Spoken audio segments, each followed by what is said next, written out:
ఆయన ఏం పట్టుకెళ్లారా, ఆయన ఏం చుట్టుకున్నారా? దక్షిణలుగా పుచ్చుకున్న జొమ్ము సాయంకాలానికి పంచిపెట్టేశాడు మహానుభావుడు. ఆయన అన్నం తింటుంటే, బాబా గారు అన్నం తింటుంటే పక్షులు వచ్చి అన్నం తినేవి, కుక్కలు వచ్చి అన్నం తినేవి, కోళ్ళు వచ్చి అన్నం తినేవి. ఒక కంచంలో అన్నింటితో కలిపి ఆయన తిన్నాడు. ఆయన బ్రహ్మాన్ని చూశాడు. ఆయన నామరూపాత్మకమైన ప్రపంచాన్ని ఆయన చూడలేదు.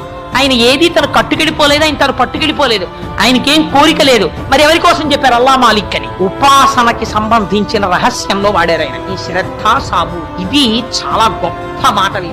ఈ రెండు మంత్రాలు. వీటి విశేషమేమి, ఎందుకు బాబా గారు వాడారు? నిత్యాగ్నిహోత్రం పెట్టడం వెనక అసలు చాలా గొప్ప రహస్యం ఉంది. అసలు ధుని యొక్క రహస్యం ఏమి అన్నది మీకు ఎక్కడొక్కడ ఉపన్యాసంలో చెప్తాను. ధుని అంటే ఏమిటో చెప్తాను, ఎందుకు విభూతి అందులోంచి తీస్తారో చెప్తాను. విష్ణు సహస్రనామ స్తోత్రం పారాయణం చేయించేవారు. భగవద్గీత శ్లోకంలో పరిప్రశ్న అంటే ఏమిటో చెప్పేవారు.